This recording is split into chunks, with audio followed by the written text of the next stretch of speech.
તાલુકાના સાંઢેલી ગામે form number 7 ભરી મતદાર યાદીમાંથી 121 નામો કમી કરવામાં આવતા સાંઢેલી લઘુમતી સમાજ દ્વારા પ્રાંત અધિકારીને આવેદનપત્ર સાથે ફરિયાદ કરવામાં આવી।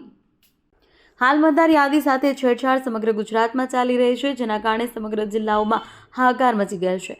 ખેડા જિલ્લાના ઠાસરા તાલુકાના કેટલાક વિસ્તારમાં મતદાર યાદીમાં ગેરરીતિ થઈ હોવાના આરોપો સાથે ઠાસરા પ્રાંત અધિકારીની થોડા દિવસો પહેલા અરજી આપવામાં આવી। ત્યારબાદ આજે ઠાસરા તાલુકા સાંઢેલી ગામમાં વસવાટ કરતા લઘુમતી સમાજના આગેવાનો જેમના મતદાર યાદીમાંથી નામ કમી કરવામાં આવ્યા છે તે અરજદારો દ્વારા તેમજ આપેલ અરજી મુજબ એસઆઈઆરની પ્રક્રિયા દરમિયાન ફોર્મ નંબર 7નો દુરુપયોગ કરી જીવિત મતદારોના સ્થળાંતર અને મૃત જાહેર કરીને નામો દૂર કરવામાં આવ્યા તેવા ગંભીર આક્ષેપો કરવામાં આવ્યા। અરજીમાં અરજદારોના જણાવ્યા મુજબ બીએલઓ દ્વારા ઘરે ઘરે જઈ મતદારની ચકાસણી કરવાની હોય, પરંતુ સ્થળ ચકાસણી કર્યા બાદ વગર જ મતદારોને મૃત અને સ્થળાંતર જાહેર કરીને મતદાર યાદીમાંથી તેમના નામો દૂર કરવામાં આવ્યા છે।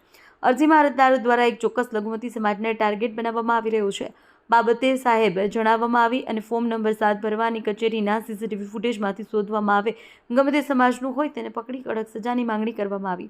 આ મામલે સૌથી ગંભીર બાબત એ જોવા મળી રહેલ છે કે મતદાર યાદીમાંથી ગેરરીતિથી નામો દૂર કરી નાગરિકોનો મૂળભૂત હક છીનવી લેવામાં આવી રહેલ છે અને લોકશાહીને પડકાર ફેંકવામાં આવી રહેલ છે।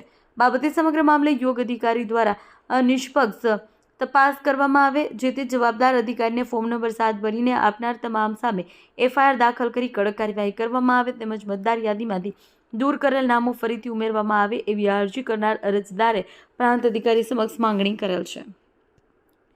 દેશ અને દુનિયાના સમાચાર જોવા માટે અમારી ચેનલ વાત્સલ્યમ સમાચારને સબસ્ક્રાઇબ કરો અને બેલ આઇકોન પર ક્લિક કરો, જેથી આપને રોજે રોજની તમામ અપડેટ મળતી રહે। સાથે જ અમારા ફેસબુક અને ઇન્સ્ટાગ્રામ પેજને ફોલો કરો।